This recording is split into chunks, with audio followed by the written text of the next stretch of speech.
షాదీ ముబారక్ ద్వారా వాళ్లకు పిల్లలకు కొంత ఒక స్థాయిలో పెళ్లి చేసుకునే అవకాశం కలిగింది. కాకపోతే ఫస్ట్ లో ఇచ్చినప్పుడు ఏంటంటే అమ్మాయి పేరు మీద చెక్కులు ఇవ్వడం వలన అత్తగారి వాళ్ళతో గొడవలు అవ్వడము, ఏ కార్యక్రమం మొదలుపెట్టినా, ఏ ప్రభుత్వం మొదలుపెట్టినా మొదట్లో కొన్ని ఇబ్బందులు ఎదురవుతావు. తర్వాత రాను రాను కూడా వాటిలో ఉన్నటువంటి ఇబ్బందులను గుర్తించి ప్రభుత్వం వాటిని సరి చేస్తూ మళ్ళీ రూల్స్ రెగ్యులేషన్స్ మారుస్తూ పోతుంది.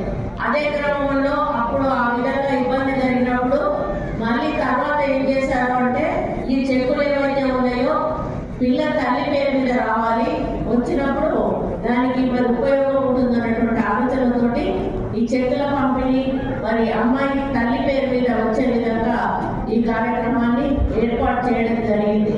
మరి మేము అధికారంలోకి వచ్చినాక చాలా కళ్యాణాక్షం పెండింగ్ ఉండే గత ప్రభుత్వం సమయంలో ఉన్నప్పుడు అవన్నీ క్లియర్ చేసుకుంటూ ఇప్పుడు జరుగుతున్న శుభకార్యాలకు సంబంధించిన చెక్కులు కూడా త్వరగా గ్రీన్ ఛానల్ ద్వారా ఇవ్వాలనేటువంటి లక్ష్యంతో ప్రభుత్వము వెంటనే వాటిని క్లియర్ చేస్తూ ఈ కార్యక్రమాన్ని కొనసాగించడం జరుగుతూ ఉంది.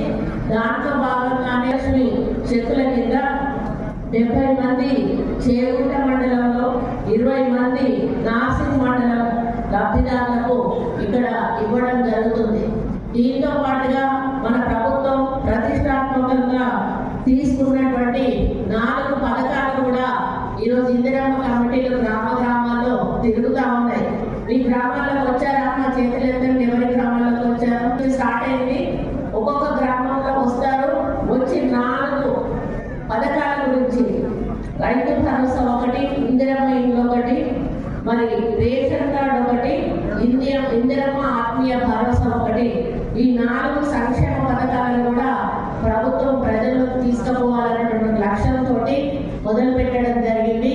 మరి రైతు భరోసా అన్నది సంవత్సరానికి 12,000 రూపాయలు 2 విడతలుగా రైతులకు ఇవ్వాలని, మరి గతంలో 10,000 ఇచ్చేవాడు, దాన్ని 2,000 పెంచుతూ 12,000 చేస్తూ మరి వ్యవసాయ యోగ్యమైన భూమి ఉన్న ప్రతి ఎకరానికి కూడా మరి యొక్క రైతు భరోసా కార్యక్రమం అందడం జరుగుతుంది. అక్కడ ఎక్కడ కూడా రాజకీయం లేదు.